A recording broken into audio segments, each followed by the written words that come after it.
छापा या गिरफ्तारी, पुलिस के 25 अफसरान अदाकार आमिर खान के घर में दाखिल। भारत के आलमी शोहरत याफ्ता अदाकार आमिर खान के घर अचानक 25 पुलिस अफसरान की पुरअसरार अंदाज में आमद ने मद्दाहों को तशवीश में मुब्तला कर दिया है। भारतीय मीडिया के मुताबिक आमिर खान के बांद्रा के इलाके में वाक़ उनके घर पर अचानक 25 के करीब इंस्पेक्टर जनरल ऑफ पुलिस के अफसरान की टीम पहुंच गई। सोशल मीडिया पर वायरल होने वाली वीडियोस में देखा जा सकता है कि पुलिस अफसरान वर्दी में मलबूस और सरकारी गाड़ियों पर अदाकार के घर पहुंचे। इससे कबल आमिर खान के घर के अतराफ सख्त सिक्योरिटी भी देखी गई और किसी को गली में जाने की इजाजत नहीं दी जा रही थी। हत्ता कि मीडिया को भी अदाकार आमिर खान के घर से दूर रखा गया था ताकि पुलिस अफसरान की आमद को खुफिया रखा जा सके।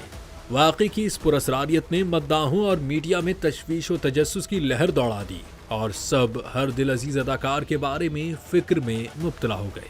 वीडियो के साथ साथ मुख्तलिफ कयास आराइयां भी फैलना शुरू हो गईं, जिसने मामले को मजीद पेचीदा बना दिया है। किसी ने कहा कि ये मुमकिना तौर पर किसी धमकी की वजह से अदाकार की हाई अलर्ट सिक्योरिटी के लिए है, ताहम कुछ ने इसे फिल्म या शूटिंग इवेंट का हिस्सा समझा। बावसूख ज़राए ने दावा किया है कि ये पुलिस टीम एक खैर सगाली दौरे की गरज से पहुंची थी, जिसका मकसद आमिर खान की फिल्म सरफरोश 1999 में उनके किरदार की मकबूलियत का एतराफ करना था।